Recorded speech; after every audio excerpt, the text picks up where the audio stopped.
संयुक्तं नित्यं ध्यायन्ति योगिनः कामदं मोक्षदं चैव ओंकाराय नमो ओंकाराय नमो। परम आराध्य के पावन चरणों में वंदन। मध्य विराजी मंदिर धर्मप्रेमी भाइयों और बहनों, जीवन की मुख्य 3 अवस्था होती है: बचपन, यौवन और बुढ़ापा। बचपन में बच्चों में सरलता होनी चाहिए, जवानी में जोश होना चाहिए, जोश के साथ होश भी होना चाहिए, और बुढ़ापे में होश कम हो जाता है, अनुभव बढ़ जाता है। इन 3 अवस्थाओं में से सबसे महत्वपूर्ण अवस्था कौन सी है? तो आचार्य श्री महासनंद जी का कहना है, इन तीनों अवस्था में से सबसे बड़ी महत्वपूर्ण अवस्था है वो है जवानी की अवस्था। और गुजराती में कहेवत है, गुजराती आवड़े छे? गुजराती में कहेवत है, आ जवानी एक दिवस जवानी छे। जवानी छे यानी जाने वाली। जवानी और बुढ़ापे में क्या अंतर है? जवानी वह जो जाकर न आए, बुढ़ापा वह जो आकर न जाए। एक बार बुढ़ापा आ गया फिर जाना नहीं मुश्किल। एक बार जवानी चली गई तो फिर आना मुश्किल। भारतीय संस्कृति में, राजस्थानी भाषा में जीवन की 10 अवस्था मानी गई। राजस्थानी भाषा बता रहा हूँ। स्वभाव के आधार पर जीवन की 10 अवस्था: 10 में दावड़ो, 20 में बावड़ो, 30 में तीखो, 40 में चोखो, 50 में पाको, 60 में साधो, 70 में चढ़ियो, 80 में अड़ियो, 90 में नागो, 100 में भागो। इसका मीनिंग देखना, क्या सुंदर बात है। कहा होगा 10 में दावड़ो, 10 साल का बच्चा, उसकी सारी गलतियां माफ, बच्चा पढ़ते। 20 में बावड़ो, 20 साल का हो गया, बावड़ा बन जाता, पता नहीं चलता उसे मुझे क्या करना क्या नहीं करना। वो डिसीजन नहीं ले पाता कि क्या करूं, सन्यासी बनूं या शादी करूं, कंफ्यूजन हो जाता है। 30 में सीखो, 20 साल की उम्र तक शादी हो जाती है, पत्नी मिल जाती है, बच्चे हो जाते हैं, धन यौवन बढ़ जाता है, तीखा बन जाता है।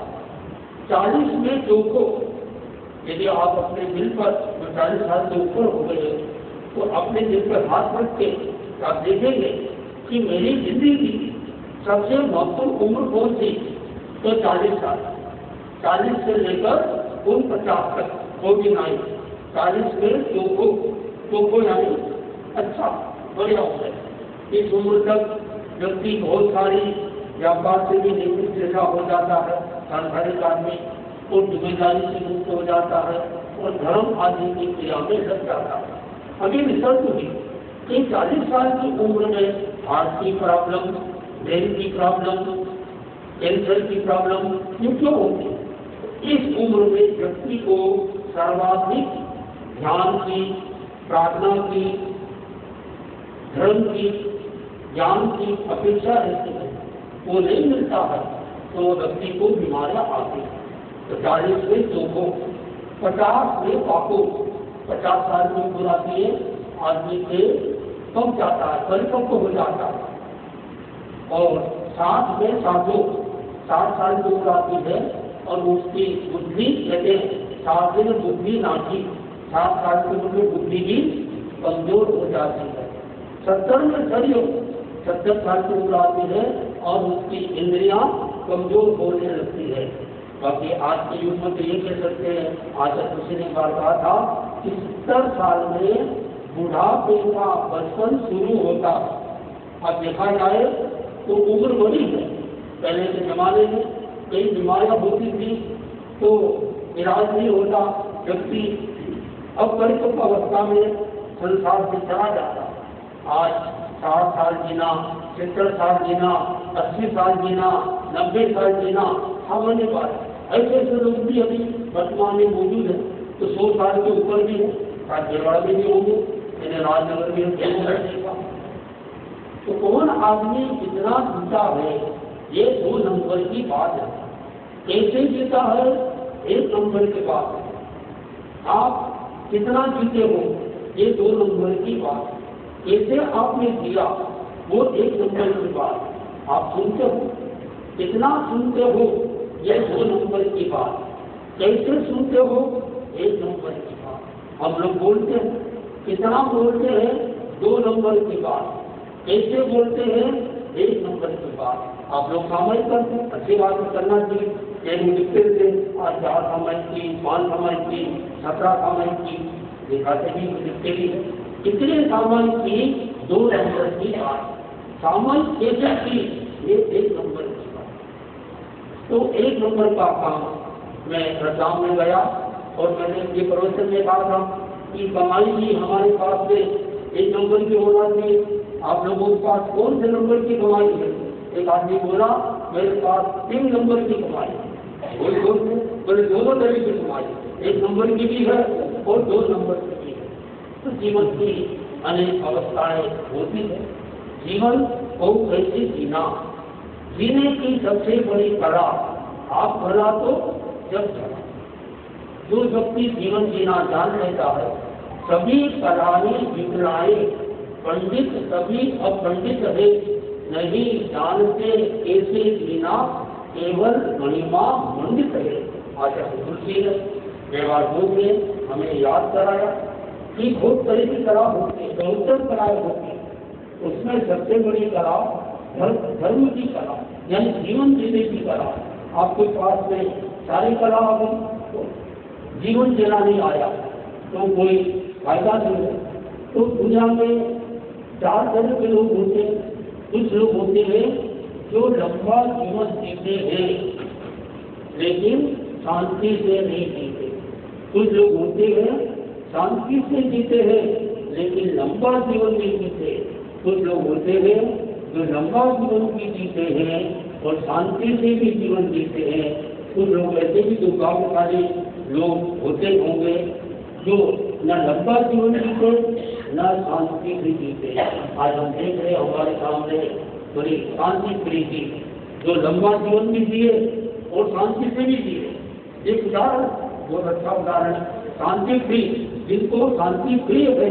जब आपकी दीक्षा हो रही थी तब आचार्य महात्मा जी ने कहा कि आपका नाम शांति लाल है। लाल होना अच्छा नहीं, प्रिय होना अच्छा है। तो शांति प्रिय होगी, शांति को जिनको प्रिय है शांति, उसका नाम शांति प्रिय।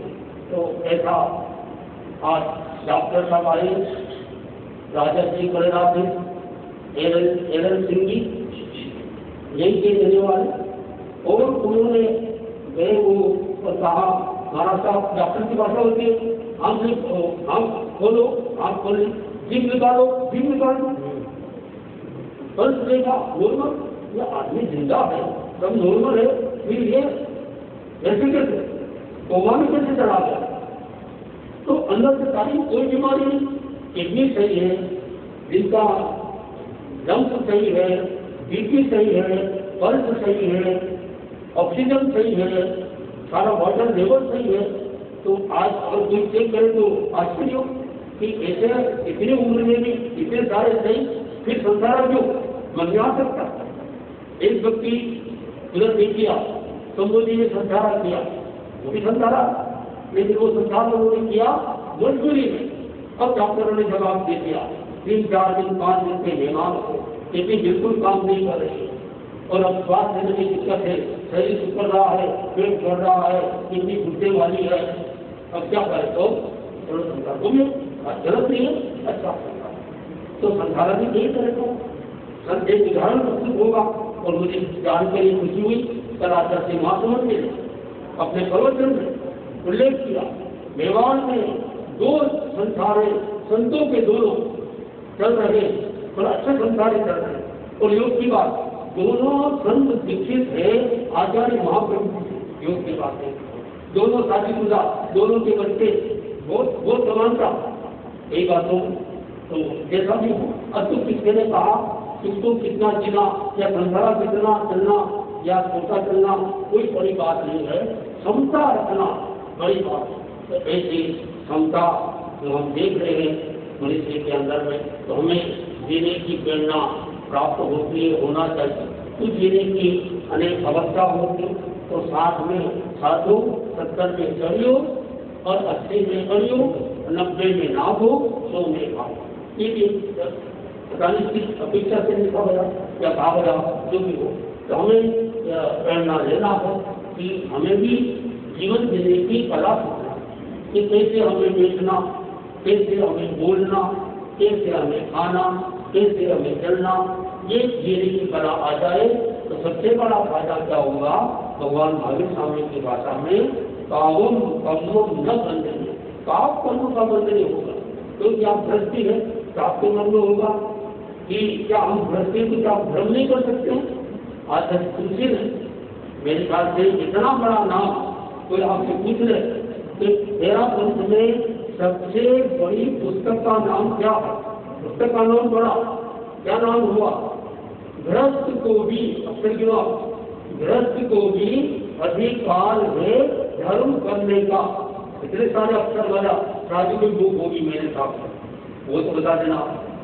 तो उसमें महावीर स्वामी का आधार ने तो कहा कि धर्म के 2 प्रकार, आकार धर्म, अनगार धर्म। आप लोग भी धर्म कर सकते, संबद्ध धर्म होता है, निद्रा धर्म होते हैं।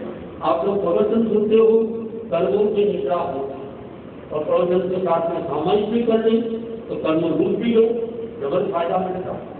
तो कोई भी जैसे सेवा कर रहे हैं, हमारे संत लोग सेवा कर रहे हैं, तो खाली नहीं सेवा का विवाह मिलता है, आज नहीं तो कल।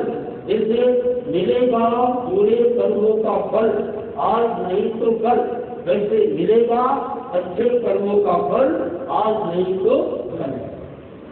तो कल का दिन किसने देखा, आज का दिन कोई क्यों, जिन घड़ियों में हम हंस सकते हैं उन घड़ियों में आने वाला कल पैदा नहीं हुआ, और हम कल की चिंता में आज का दिन भी गवा देते।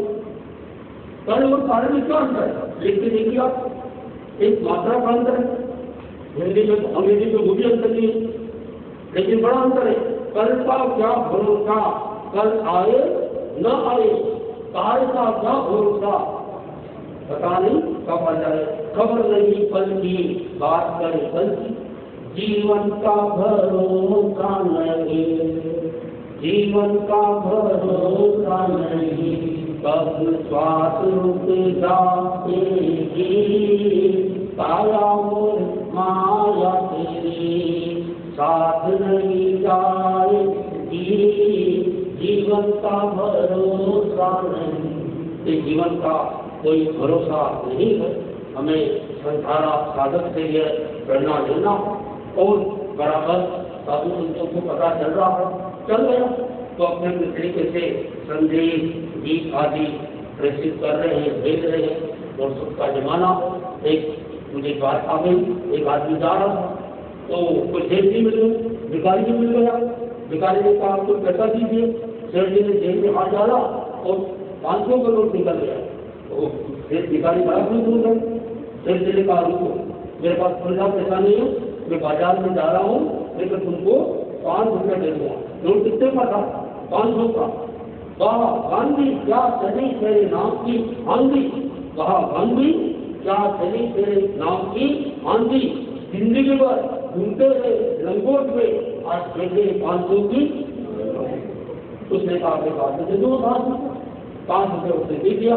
उसने कहा नहीं, तो उन्होंने बोला आजकल तो बेकारी की अवधि भी जानते, मैं तो मुझे घर से जी मांग रहे थे, तो उधर गया बातें के अंदर जी नहीं खाई होती और छतरी की भाषा जानते हो, डबल नोट होते ऐसे भिखारी होते।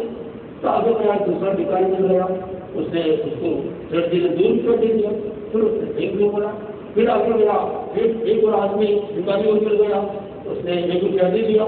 1 रुपया देने के बाद में भिखारी ने कहा सेठ जी आप हम भिखारियों के साथ में ध्यान नहीं करते, बराबर कैसे दिया तो कौन करना की बात, बोले आप भेदभाव कर सकते थे। आपने मदन लाल जी को, मदन लाल जी ने 5 रुपए दिए, रामलाल जी ने 2 रुपए दिए और आप मुझको 1 रुपया दे रहे हो, पर तुझे कैसे पता चला? मैंने सेठ जी हम दोस्तों पर है, अभी अभी फोन आया है, वैसे हम जुड़े थे, भिखारी कोट को हमारा जो वेबसाइट बना ऐसे दिखाने। तो ये जब पंछी शोर करे सब बात कौन करे, काम करे न समय पर पहले में देर पड़े, सब वाट्सएप कौन करे। बहनों के लिए किचन में खाना बनाए, हाथ में सेल धरे, जल जाती है रोटी फिर भी कौन रुके, सब वाट्सएप कौन करे। भाइयों के लिए क्या चलता है दुनिया में, रहते सब अपने घर की खबर पाते ले, सब वाट्सएप कौन करे। तो मेरी पूरी बात मैंने आपको बताई, आप समझ गए होंगे। अब हमारे इसमें विराजमान है पूरे देश और